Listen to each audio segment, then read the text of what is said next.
In a significant milestone for the U.S. Army's drone capabilities, soldiers from the 317th Brigade Engineer Battalion, 3rd Brigade Combat Team, 10th Mountain Division have tested the advanced Skydio X2D drone during the multinational military exercise Combined Resolve 25-1 at the Joint Multinational Readiness Center in Hohenfels, Germany.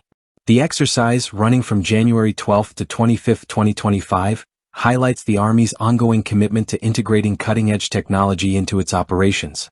The Skydio X2D, a small unmanned aircraft system developed by Skydio, is designed for rapid deployment, becoming operational within just 1 minute.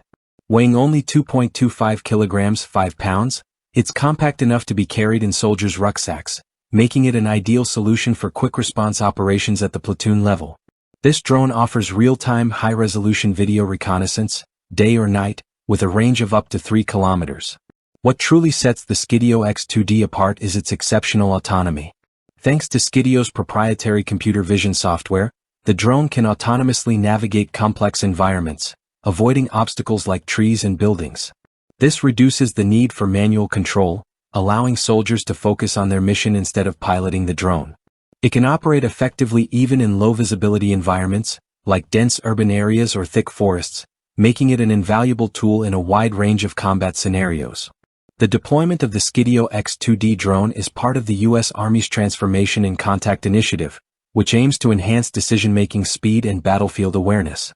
By providing soldiers with real-time aerial intelligence, the Skydio X2D helps commanders make faster, more informed decisions, improving situational awareness and tactical responses. This is especially crucial in modern combat, where rapid changes in the battlefield can dictate the outcome of operations. The use of drones like the Skydio X2D reflects a broader trend in military strategy, shifting towards small, portable unmanned systems for platoon-level operations. This trend is particularly effective in asymmetric warfare, where small, agile units are often tasked with responding to rapidly evolving threats. By enabling remote reconnaissance, these drones help keep soldiers safe from enemy fire, while still providing critical intelligence. Looking to the future, the U.S. Army plans to further expand the use of drones and unmanned systems. The success of the Skydio X2D during Combined Resolve 25-1 is just the beginning of a larger effort to integrate advanced drone technologies into military operations. As technology evolves, the Army is set to incorporate even more sophisticated drones, with enhanced connectivity, swarming capabilities, and artificial intelligence to stay ahead of emerging threats. The testing of the Skydio X2D during Combined Resolve 25-1 underscores the Army's commitment to modernizing its approach to warfare, ensuring that soldiers are better equipped to deal with the challenges of today's battlefield. With drones like the Skydio X2D, the U.S. Army is paving the way for a future where unmanned systems play a central role in military strategy, providing soldiers with the tools they need to stay ahead in an increasingly complex and dangerous world.